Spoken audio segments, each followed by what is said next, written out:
Hey everyone, this is Rob from Four Songs. I'm finally back. Yeah, I know, it's been a while, hasn't it? Sometimes life just gets in the way and you just gotta go with it. And just so everyone knows, it's looking like these will be monthly episodes for a while, and maybe twice a month. That's gonna be rare, but you never know. There might be times when I can squeeze in a few quick ones every now and then, so just stay tuned. And of course, the best way to make sure you don't miss anything is to subscribe to this podcast or follow me on Twitter, which is at Four Songs 2. That's at Four Songs, numeral 2.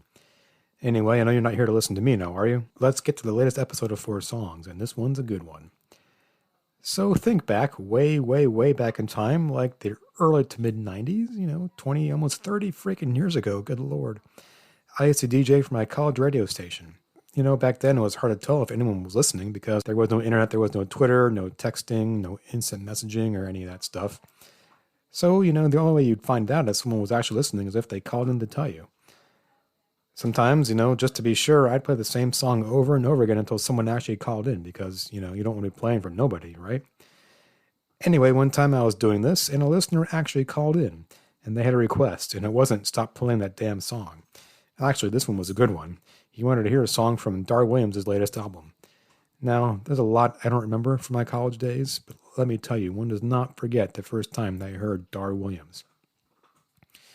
Now, for those who don't know, Dar's recording career spans much of my adult life, starting way back in the early 90s with albums like I Have No History and All My Heroes Are Dead. She took on the folk rock mantle from her heroes like Joan Baez, Joni Mitchell, Jim Croce, among others, and carried it into the 90s and beyond. In fact, Dar's song You're Aging Well, which is on her 1993 album called The Honesty Room, led to a career-defining relationship with Joan Baez, who also recorded the same song and invited Dar to join her on tour. In fact, Joan Baez became a mentor for her, and now that Dar is about the same age when they met, she finds herself in a similar footing to Joan Baez was back then.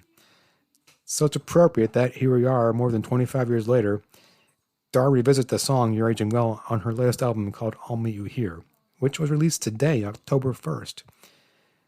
So in this episode of Four Songs, Dar talks about how much has changed and how much hasn't in her life and career since she first recorded You're Aging Well. We also discuss the album's opener, Time Be My Friend, a soothing number about learning to work with rather than against the march of time. And we explore two gorgeous ballads, the sparse, magical thinking and the waltzy, reflective Berkeley. All throughout, Dar recalls how she got started writing songs in the first place, and she dishes on how disco and show tunes played key roles in her development. Listen in as she discusses her approach to her craft, her influences, and how and where she'll be touring over the next few months. I am Rob Thormeyer, and it is my distinct honor and privilege to welcome Dar Williams to Four Songs. Well, thank you, Dar, for joining me for Four Songs. It's an honor to have you here. I appreciate your time tonight. Thank you for having me. So I understand that you're about to start touring. What's that looking like now with this variant? I know it's tough for everybody, but at the same time, we need live music more than ever. Yeah, you know what? I was just doing a live taping in West Virginia, which is a big hot spot, and everybody was masked all the time except when they weren't on stage. Like, I wasn't wearing a mask for 10 minutes before I went on stage just to get a little extra oxygen, and I hung out way in the back of the stage, and still people were looking at me like, no, not cool, which is great. And the audience not only was all masked, but they were masked correctly. So I really think the way this goes is unless you are trying to do an active pushback, we're okay. But if you're seeing this as a conspiracy or something and a challenge to your freedom and refuse to do all those things, then we have a problem. But if you just want to hear live music and want to do these things, we're not hearing about any cases. And there's a lot of things that people do that are very careful and they stick to it. I mean, I'm sure there are precautions that you take either way, whether, it's just where you're going. I mean, it's got to be hard to kind of keep up with the different cities. It seems like it's different city to city, state to state. Yeah, but we're not. Well, and there are a couple of hotspot states that we're not going to. Actually, all of the hotspot states we're not going to. So that's the other variable is the vaccination rates in the places that we're going to. But also, we're like not allowed to talk to anybody. We have to just talk to ourselves and be in this little band pod. And every time I say, really, my manager says, all right, or you can be, in the middle of a state like, Pennsylvania or Iowa in a motel for 2 weeks, quarantined with the rest of the band, paying for them. Not doing shows. Yeah. How about that? So I think everyone's kind of heard that alarm bell, and that's why the musicians across the board are being very careful. Yeah. Well, good. So I hope to see you when you're in the DC area. And, Yep. We'll be there. Cool. So this is a podcast about songs and songwriting, and you've been in this industry for 3 decades now. And have you taken stock of that just yet? Just how you've been so good for so long? I mean, has that hit you at all? I mean, I'm just wondering, No, no. But the pandemic time, the time that I was locking down, it's funny, I have a song called Empty Plane where this person is kind of, she's at an airport, but it's not really an airport. It's kind of a way station where she suddenly realizes that this might just be it. They're just, it's a one-way ticket that she's taking and won't come back. And she's saying, sort of to herself, what is this? I always thought that I was going to figure out what this all meant. I assumed that I was traveling all over the place and that at some point I would make sense out of it and create this narrative. And wow, maybe I won't. And so I think that the pandemic was a good time to kind of look at the narrative of what had happened, which I like to do anyway, but it was a golden opportunity. I'm just wondering if the process of writing songs, does that get easier, or is there No. The idea that there's some person out there with, big judge robes and a big wig and a gavel, who's there to say this is good or this is bad, that voice diminishes. But the or you know how to say, yes, I'm sure that some voice in my head is going to say, this is too long, too short, too derivative, too slow, doesn't need to be in the world, just keep on writing the song and finish it and see what you think on the other side. So there's that happens, and you get better at encountering that voice and just knowing that's a part of it.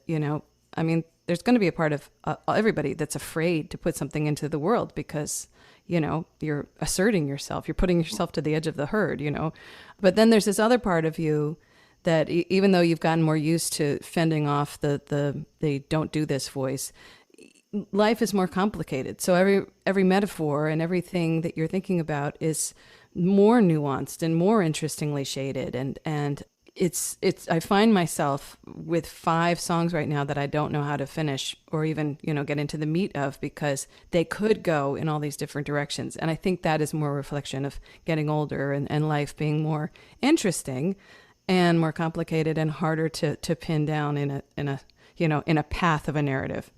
Now, we'll get into the new album. I'll meet you here very soon, but you've made no secret of your love for your influences like Joan Baez and John Prine and others. Who's out there that we'd be surprised that you listened to maybe when you were 11, or made you kind of write those first songs that we don't hear you talk about much in terms of an influence?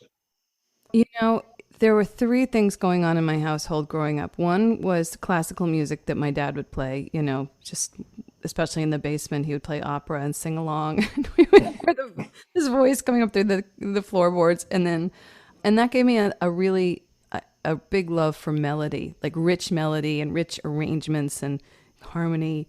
And then there was my parents' folk rock collection that was alphabetized. There were a lot of B's and C's, like Judy Collins, Jim Croce, Joan Baez, a little Bob Dylan, Crosby, Stills and Nash, Harry Belafonte.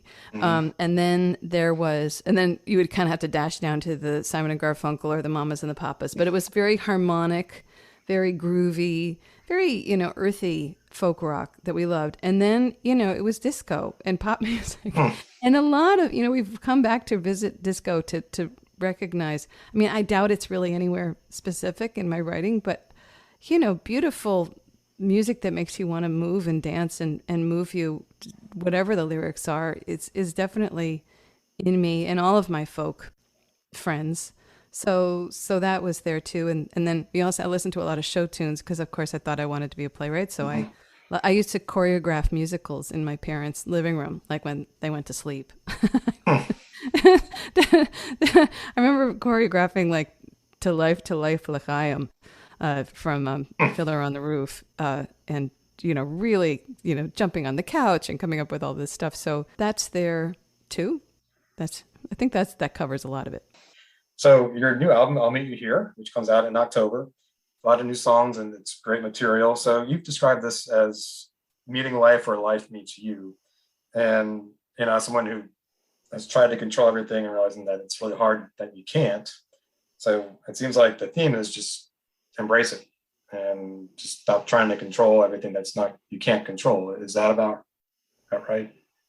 Yeah, and I've also realized something else, which is it's not that you can't control it, it's that you just assume that stuff is going to happen. Like when I do a gig, these are things that are always going to happen. And I keep on thinking, no, if I just, take more vitamins or I eat better or I organize my car better, these emotional things won't happen. But, I'm going to show up at a gig. It's a new place. I'm going to feel disoriented. I'm not quite going to know what to do with myself. It's just going to feel ambiguous. That's just not going to change. And then I'm going to be getting ready to go on the stage and I'm not going to know what's going to happen, right? So that's not going to change. And then I'm going to get off the stage and not be really sure what people thought, for sure. And I can't help that.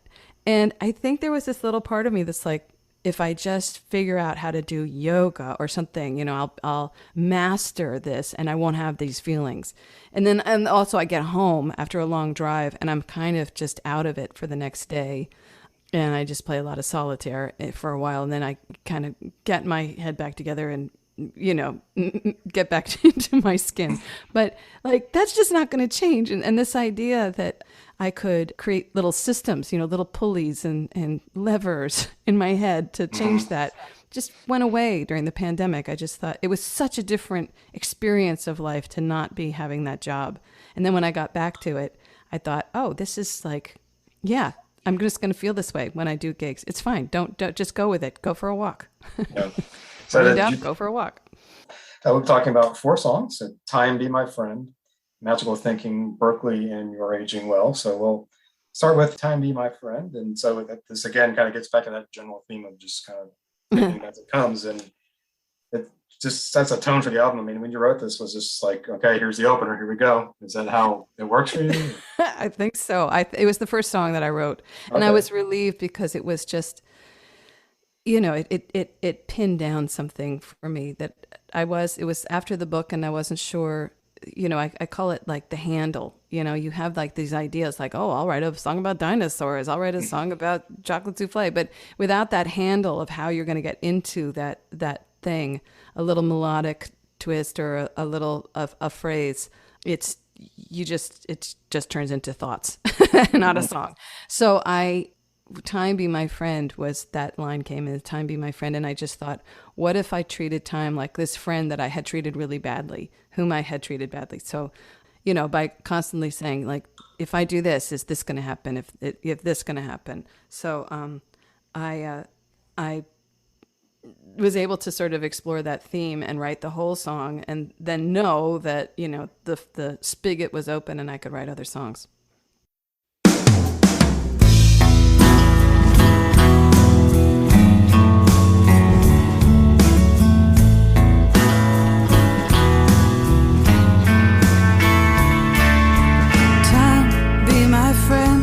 Be my friend.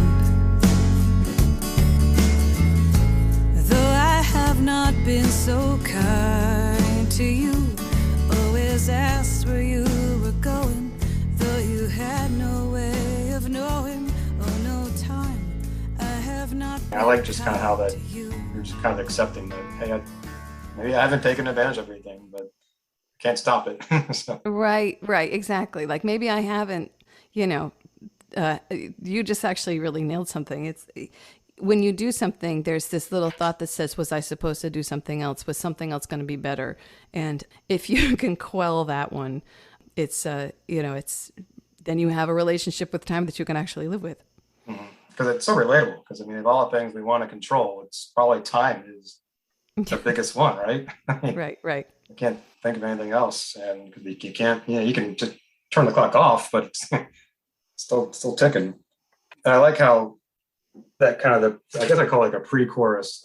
When I thought I was alone, you snapped your fingers and a tree came into bloom, which shows you how, when you think about it, how fast time goes especially as you get older. I mean, it was like just last week where I was in the office before the pandemic hit, and then I realized a year and a half later I'm still at home. Right. Yeah. Yeah, I know. Actually, the older we get, the more we figure that one out. Like there is this kind of like, oh, I'm this age, and then someday I'm just gonna like take a little trip and go to this island where I'm that age and I look like that and I think like that and I'm that person. Like you don't realize that it just happens gradually, and you wake up and recognize that that's. And sometimes you hang with something and then you wake up and say, oh gosh, this is it.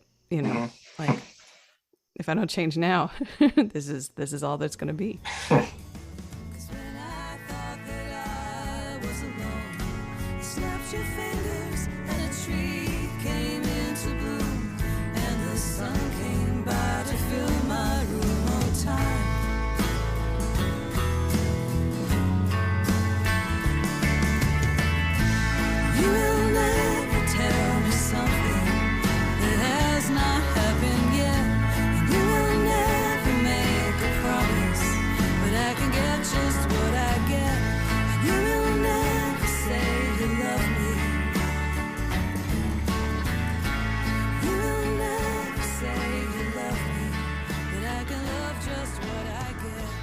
And you got a duet at the end of this one. Who's singing with you?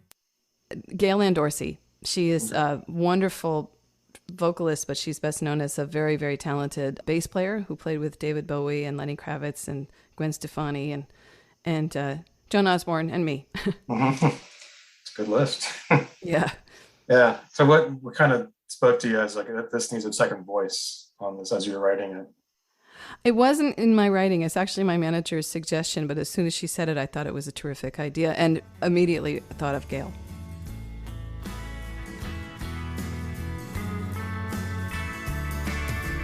Time, I'll make it up to you this time. And we'll go walking down that wide country road. And I will be your brave companion, your adventurous D'Artagnan. I will be your best receiver, your goldenest retriever. I'll remember what you taught me and those treasures that you brought me. Most of all, a lifetime of friends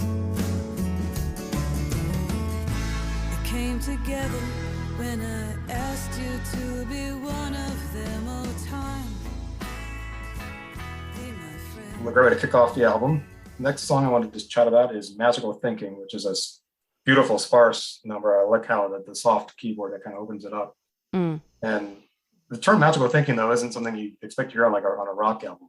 So just because it's kind of what's the term, like a philosophical or like kind of almost psychological term. And I know I engage in magical thinking myself, but what does it mean to you? It's again sort of not, if the album is all about sort of meeting time where it meets you, magical thinking is like if trying to engage in these little weird rituals that will somehow control outcomes. And it was interesting, like actually being an optimist and thinking that good things will happen and, figuring out little things I can do to create good outcomes. That's real, and then that's a magical thinking that's either not harmful or that you can kind of tinker with to turn into something that you want. But when it comes to love, you can't do that.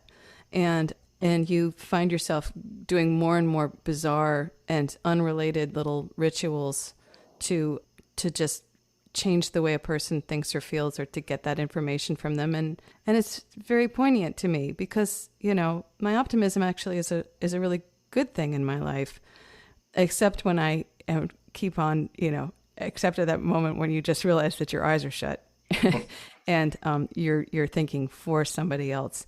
And I just wanted to create that moment of distinction between sort of optimism and delusion.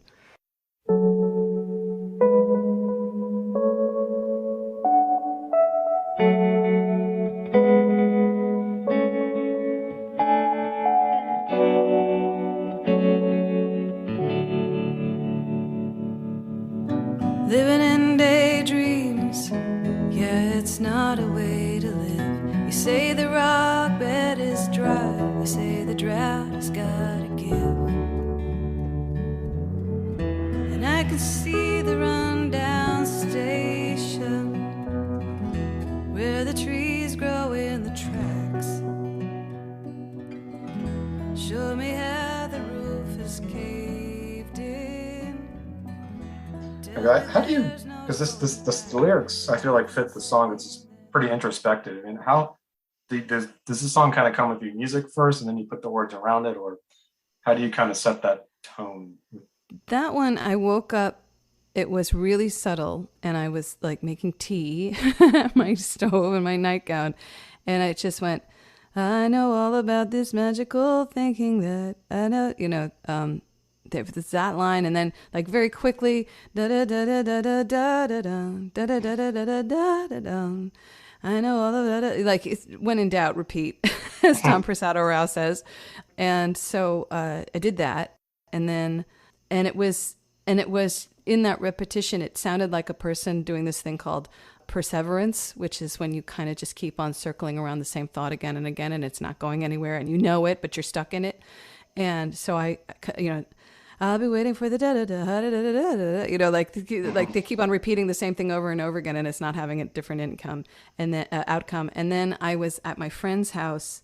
She's a beautiful house, and I said, let me come up to your house while you're out and just be in another house writing a song. She wanted to help me, and I said that would be really cool. And I remember sort of lying in this room with her dog jumping all over me, and having that one line for the whole day, which was that finds a. I know all about my magical thinking that finds a break in the stone. And I felt like, what a relief, that sort of says a lot without saying too much, because we're all trying to find a break in the stone, just the cruelty of life. And it was so like one morning over tea, I came up with most of the chorus, and then at my friend Beth's house, last line. And then I was able to, say, well, what happened? What are these instances where I have believed in a ridiculous way, and what are the ways in which it paid off, and it was a good thing to hold out that hope.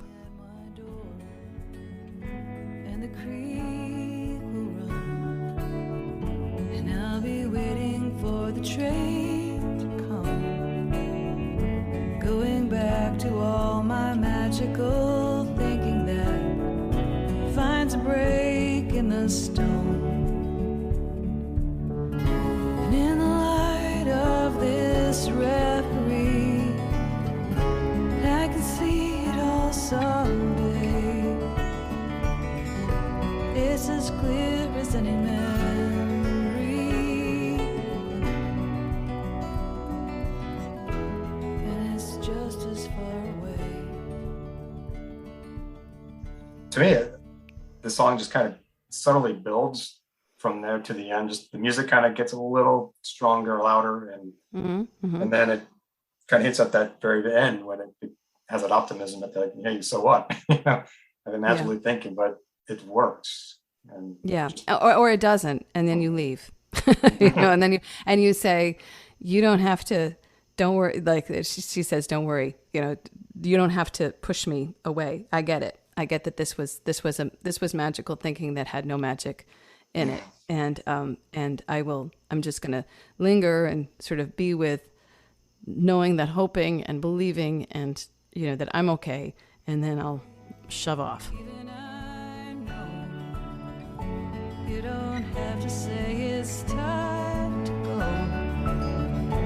I know all about my magical thinking. I'm moving on from this impossible dreaming, but I'm gonna stay a little longer. I'm watching as the water runs through the stone.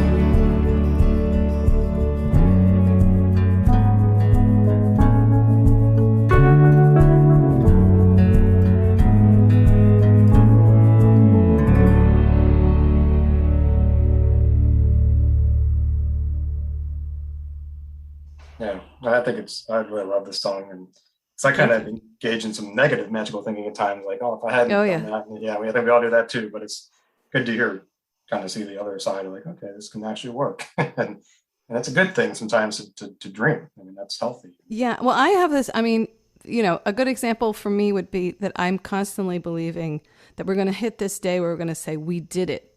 We, clean up the air, the land, the water. We balance the carbon in the air, and we save the habitats so biodiversity is saved. Like we figured it out and we did it. And I keep on meeting the people who do it.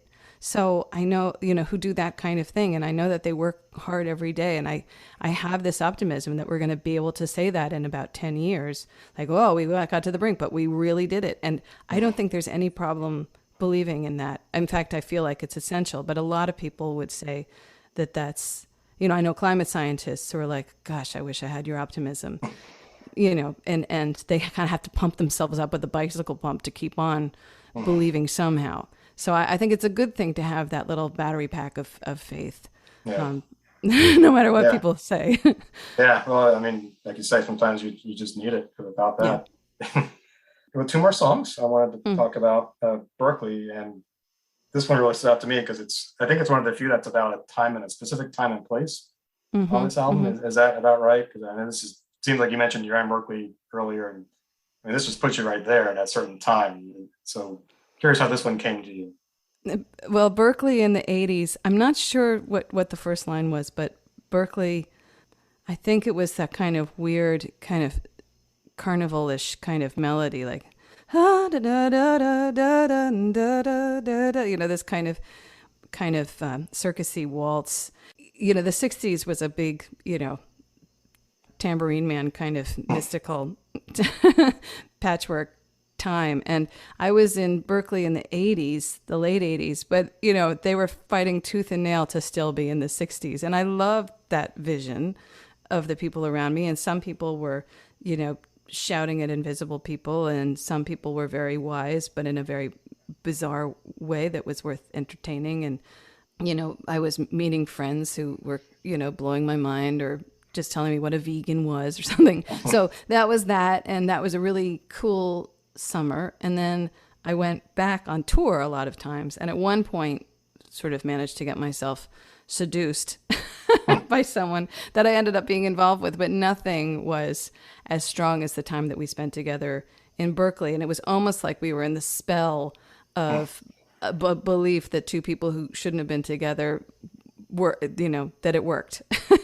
It felt very true. And there was a lot of, giving each other bouquets of lavender and looking at the sunset, from this or that vantage point with the smell of eucalyptus all around us.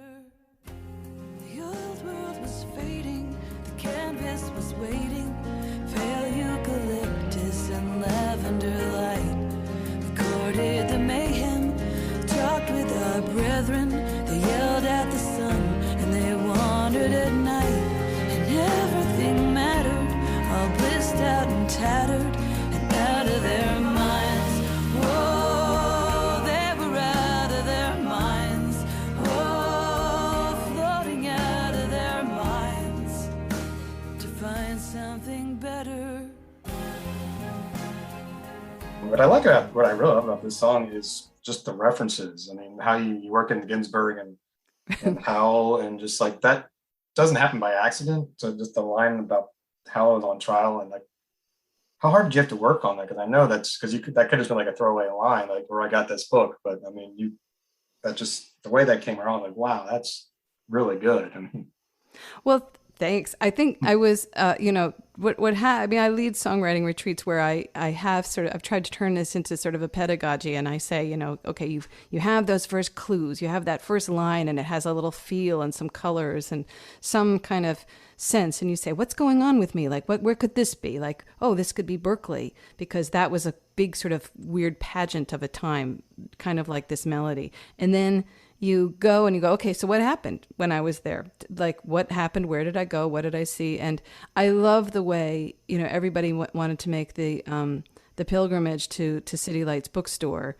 and which was where they read Howl at the end of the 50s, Allen Ginsberg, and then they got slapped with this obscenity suit. And then the store was owned by Lawrence Ferlinghetti. So it's like this famous poet and this other poet who's fighting for him. And they won. And it's at the end of the 50s. And then the 60s cracks open because it's like, you want obscene? We'll show you obscene. Like, let's get over this, like Christian homophobic, all of this tight orthodoxy of the 50s. Like, we're about to break it open. I feel like Berkeley holds on to that glory, that time when they won, when the alternative thinking won over conventional thinking. So it wasn't that hard to insert that quote unquote memory into the city as something that they're so proud of.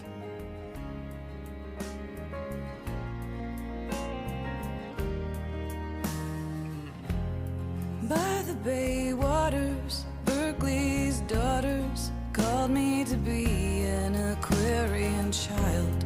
I was the crazed model for somebody's novel, bought from the bookstore where hell was on trial. And there we unraveled and dutifully traveled out of our minds. There we were out of our minds. There going out of our minds to find something better. So, well, thank you so much for your time tonight, Dar. I got one more song I'd like to talk about. It's You're Aging Well, which, again, speaking of the past, is one you've had for a while, and it's your second time recording it. So you were talking earlier about influences and what it was like being young and writing songs. What's it like to go back to something that you wrote on one of your first albums, and then now as a 30 or however many years later, it's still with you? And what is that? It means a lot about the song itself, that it can carry that long, but for you as the writer and going back to it.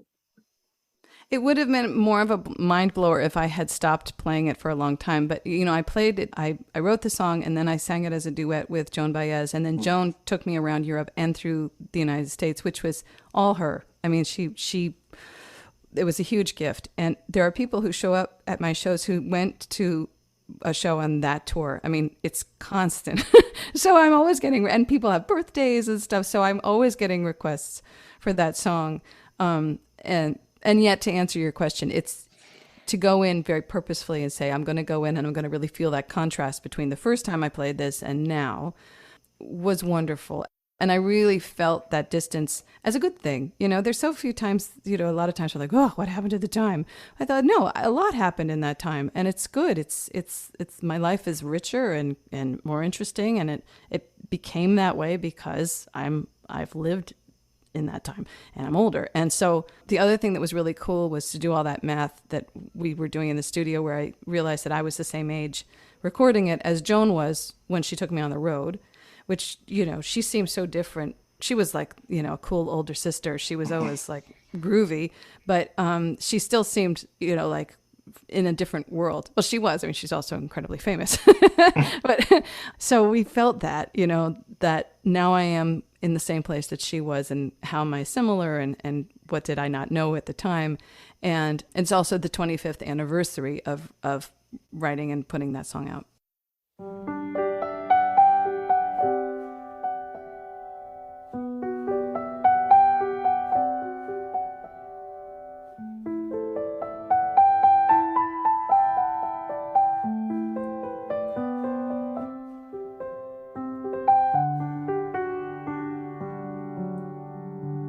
Why is it that as we grow older and stronger, the road signs point us adrift and make us afraid, saying you never can win? Watch your back, where's your husband? Oh, I don't like the signs that the sign makers made.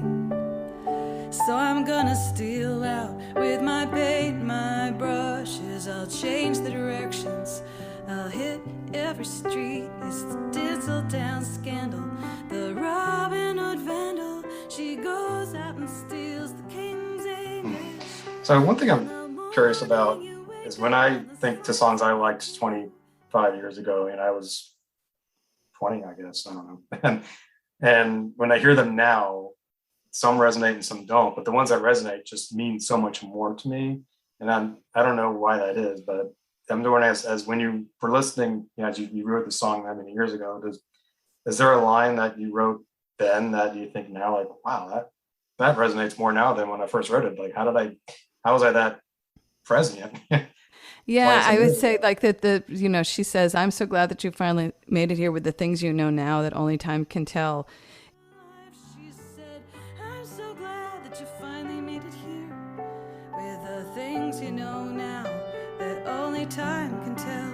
Looking back, seeing far, landing right where we are, and you're aging, and I'm aging, aren't we aging well?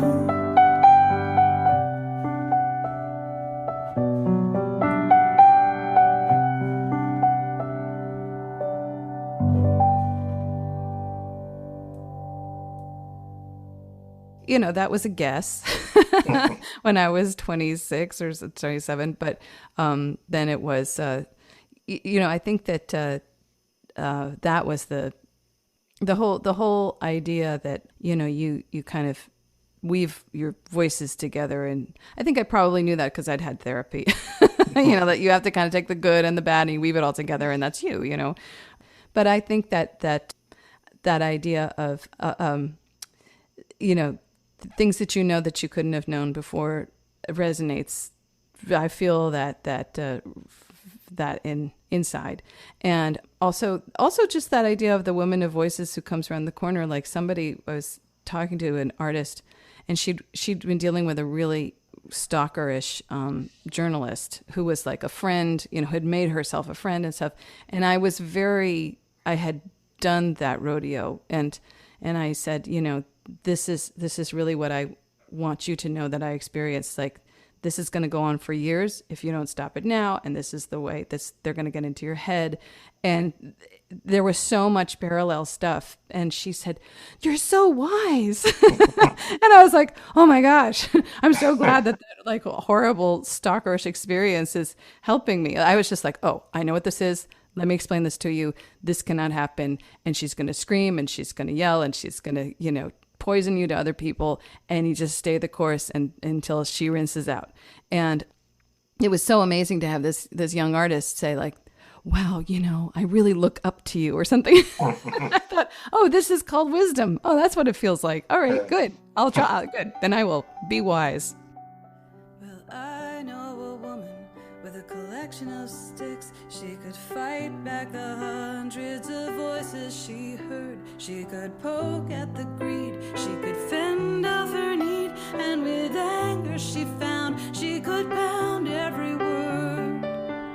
But one voice got through and caught her up by surprise. It said, don't hold us back, we're the story you tell. And no sooner than spoken, the spell had been broken. And the voices before her were trumpets and timpani, violins, basses, and woodwinds and cellos, singing, we're so glad that you finally made it here. You thought nobody cared, but we did, we could tell. And now you'll dance through the days while the orchestra plays. And you're raging. Well, I want to thank you so much for your time tonight, Dar. And so as we wrap up, I know you're about to hit the road, or are you currently on the road? I know I'm at home. Okay. About to hit the road, yeah. Yeah. So, well, best of luck with that. How can folks, I know folks can find you online and social media and all that, but is the best way to just find you on Twitter or Facebook? Or... All of the above. You really just can't get rid of me. And there's a Dar Williams website, and that's I have great people who work with me, and they really let people know where to find me. And I'll be everywhere. Well, I'll be in, let's say, about 20 states over the next few months. Okay. Well, we look forward to seeing you on the road. So thank you. Well, thank you again, Dar, for joining me. And for those who are interested in finding out more, you can go check her out at darwilliams.com. She's on tour, and if you're lucky enough and she's coming to your town, go check her out. I want to thank you again for listening. Thanks to Dar for joining me, and I will be back soon. Don't quite know when, but stay tuned because it'll be sooner than you think. Thank you.